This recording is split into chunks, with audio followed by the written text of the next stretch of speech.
Bonjour à tous et bienvenue dans ce nouveau format qu'on appellera Zoom Actu pour l'instant. Je reviendrai chaque semaine sur une actualité, sur les coulisses d'une actualité qui a marqué les journaux, la presse en France. Et cette semaine, je voulais me pencher sur le harcèlement scolaire. Parce que ce mercredi, on a vu Elisabeth Borne et Gabriel Attal, respectivement Premier ministre et ministre de l'Éducation nationale, présenter en Conseil des ministres un plan interministériel sur le harcèlement scolaire. Alors, c'est une priorité absolue, a dit Gabriel Attal, ça a été très relayé par l'ensemble des médias français, et pour cause, parce que le harcèlement scolaire, ça existe d'ailleurs depuis longtemps, c'était le phénomène qu'on appelait le phénomène des têtes de Turc, on s'en repartir à la guerre des boutons, ça remonte à loin, mais ça a pris une ampleur nouvelle avec le numérique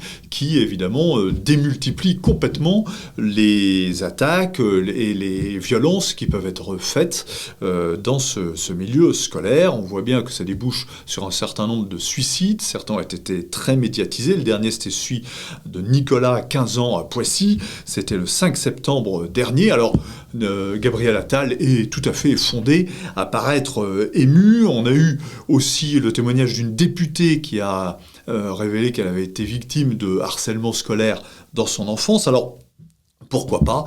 Sauf que quand on regarde ce prisme français, on s'aperçoit pas forcément qu'on est en train de participer à une offensive qui est en réalité mondiale. La France fait figure de relais uniquement. Cette offensive mondiale a été lancée en 2019 par l'UNESCO et relayée par l'ONU. C'est un problème mondial majeur, dit l'UNESCO, une priorité, dit aussi l'UNESCO et l'ONU. Vous voyez qui reprennent le terme même de Gabriel Attal. Alors, cette offensive contre le harcèlement scolaire, elle a démarré aux États-Unis. Elle s'est prolongée au Canada, qui a sa journée anti-harcèlement, le 28 février chaque année. Elle est aussi extrêmement cultivée dans l'Union européenne, qui a publié des films, des brochures. Il y a de nombreuses pages de l'Union européenne sur Internet sur cette question. Et donc, on peut se demander à qui, d'abord, profitera ce déploiement. Peut-être, il sera sans doute récupéré, ou on tentera de le récupérer dans de nombreuses minorités. On peut se demander aussi jusqu'où est-ce que ça ira.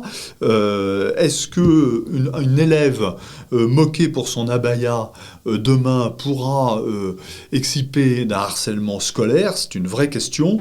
Et puis au-delà, on voit bien que ces organismes transnationaux, supranationaux, s'occupent du bien des peuples et que le gouvernement, élu pourtant par les Français, sert de relais de communication.